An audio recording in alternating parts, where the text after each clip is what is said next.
Olá, amigos do canal Aprendendo sobre Mediunidade. Vamos a mais um estudo do Livro dos Espíritos. Esse estudo é o vídeo número 55. Se você está chegando agora, já tem 55 vídeos, até aqui do estudo do Livro dos Espíritos. Tem uma playlist completa no canal. E nós vamos continuar aqui no título Espíritos Errantes, que é do capítulo lá da Vida Espírita, que fala sobre espíritos que vagam, que estão no plano espiritual vivendo. Então, seguimos aqui na questão número 230. O espírito progride no estado errante? E a resposta é: pode melhorar-se muito, sempre segundo a sua vontade e o seu desejo. Mas é na existência corporal que ele propõe em prática as novas ideias que adquiriu. Tá? Então, ele diz aqui que ele pode sim melhorar no plano espiritual. Mas ele precisa ainda, neste estágio que nós estamos vivendo aqui, dessa vivência corporal para que ele experimente as emoções, para que ele experimente o que ele sente na Terra e as coisas que ele passa. Então isso é importante para a gente compreender essas experiências. Número 231.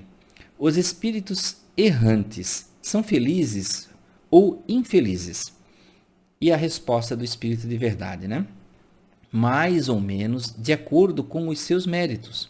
Sofrem as paixões cuja essência conservaram ou são felizes segundo eles sejam mais ou menos desmaterializados. No estado errante, o espírito entrevê o que lhe falta para ser mais feliz e procura os meios para alcançar a felicidade. Mas não lhe é sempre permitido reencarnar-se como seria seu agrado, e isso então lhe é uma punição. Então vejam que ser feliz ou infeliz no plano espiritual depende muito da nossa dependência da matéria. Porque quando nós encarnamos e vivenciamos as experiências dos sentidos, as experiências sensuais que vêm dos sentidos, tá? Então a gente fica apegado a diversas situações, tá? E também experiências, Então o que acontece? Alguns se sentem felizes como espíritos e com a liberdade que a espiritualidade proporciona. Outros se sentem presos às sensações, aos desejos, às realizações dentro do campo carnal. Tá? E tem aqueles, como ele falou aqui, que ainda querem encarnar como com a forma que gostariam, Só que nem sempre isso é possível. Isso depende muito do mérito, das experiências.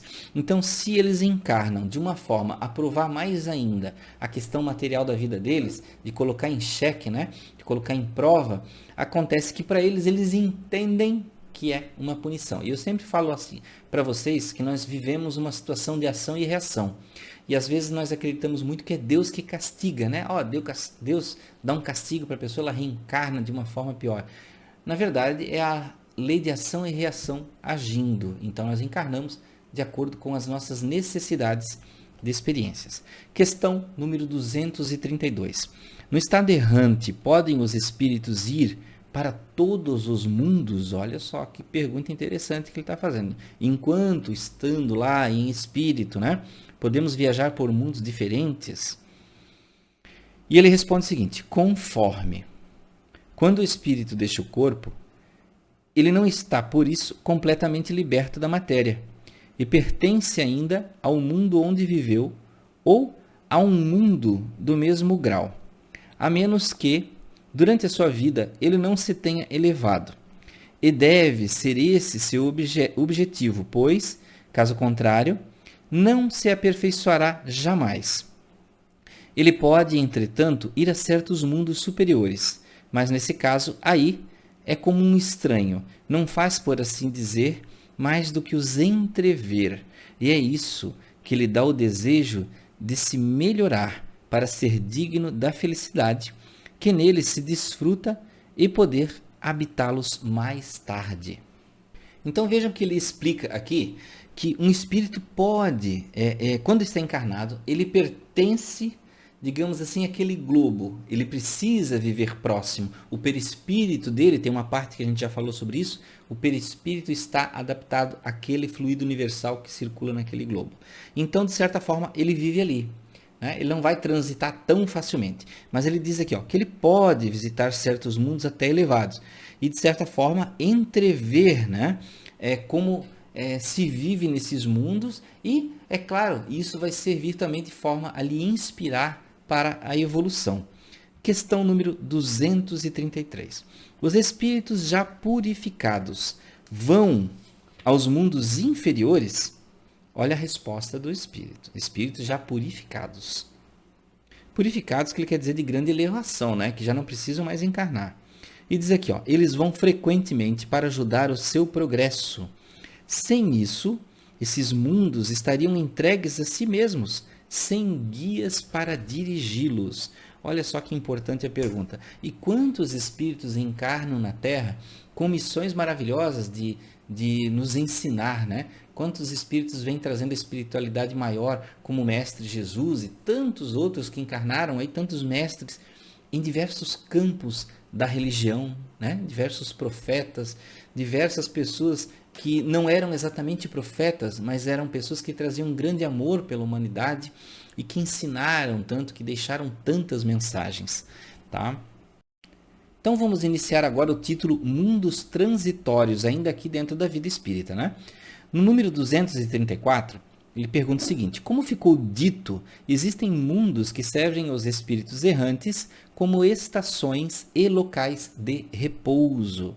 E ele disse aqui, ó, sim, há mundos particularmente destinados aos seres errantes e nos quais podem habitar temporariamente espécies de acampamentos, de campos para se repousar, de uma muito longa erraticidade, estado sempre um pouco penoso.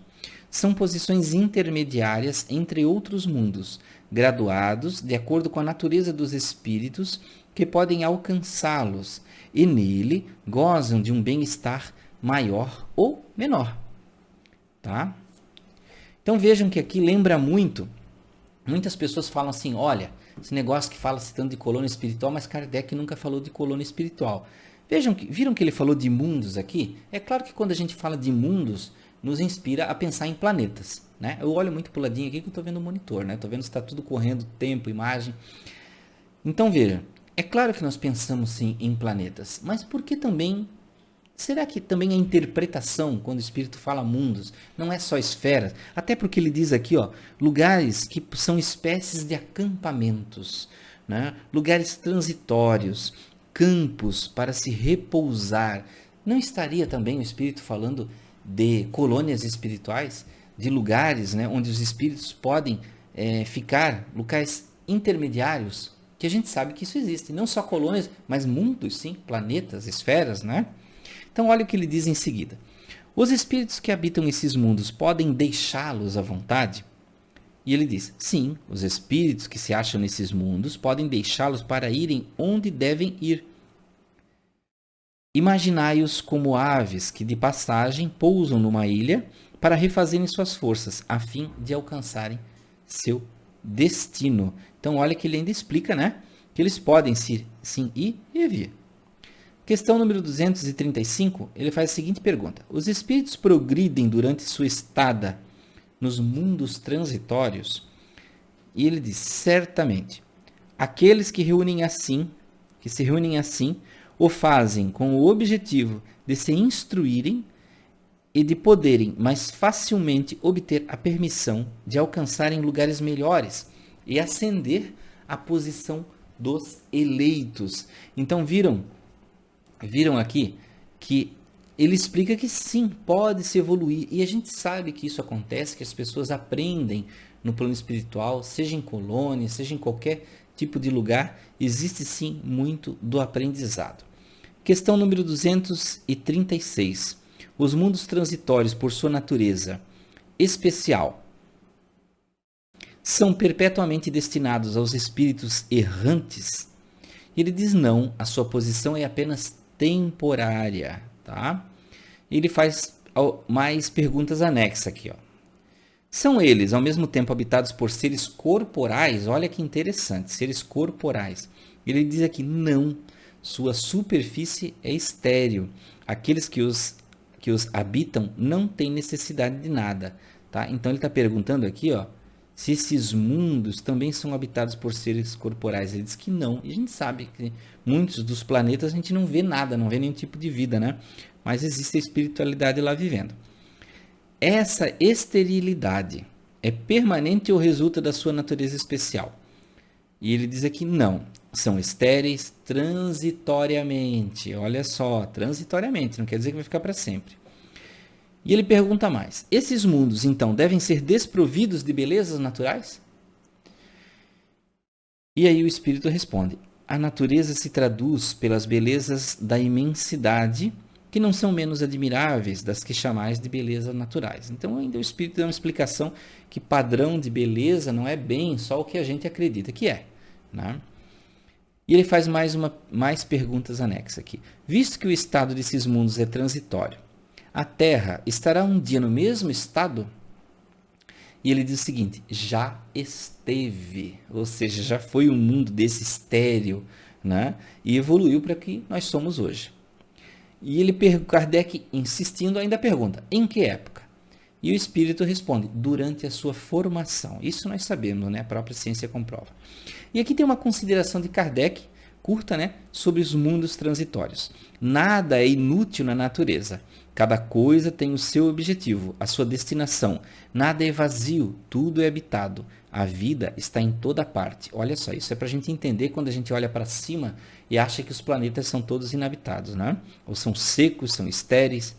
Assim, durante a longa série de séculos que se escoaram antes da aparição do homem sobre a Terra, durante esses lentos períodos de transição atestados pelas camadas geológicas, antes mesmo da formação dos primeiros seres orgânicos sobre essa massa informe, neste árido caos onde os elementos estavam confundidos, não havia ausência de vida. Os seres que não tinham as nossas necessidades, nem as nossas sensações físicas, aí procuravam refúgio. Deus quis que mesmo nesse estado imperfeito, ele servisse para alguma coisa. Quem, então, ousaria dizer que entre esses milhares de mundos que circulam na imensidade, um dos menores, perdido na multidão, tivesse o privilégio de ser, o privilégio exclusivo de ser povoado? Qual seria então a utilidade dos outros? Deus não os teria feito senão para recriar os nossos olhos, para a gente ficar admirando, né? Suposição absurda, incompatível com a sabedoria que emana de todas as suas obras, e inadmissível quando se imagina tudo aquilo que não podemos perceber. Ninguém contestará que nesta ideia de mundos ainda impróprios para a vida material e, portanto, povoado de seres viventes apropriados a este meio, há alguma coisa de grande e de sublime, onde se encontra, talvez, a solução de mais um problema. Então aqui finaliza a parte dos mundos transitórios da vida espírita. Vejam que ele fala ainda que Deus não cria nada inútil. Deus não cria coisas estéreis, coisas vazias. E Deus não criou o universo com uma pequena bolinha lá no meio para que nós ficássemos só admirando as estrelas como os senhores do universo. Isso, né, é só o pensamento egoístico humano que pensa assim.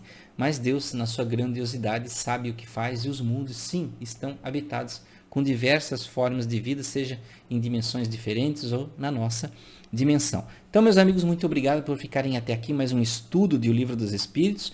No próximo estudo, nós vamos continuar no título Percepções, Sensações e Sofrimentos dos Espíritos, na questão número 237. Até lá, próximo estudo.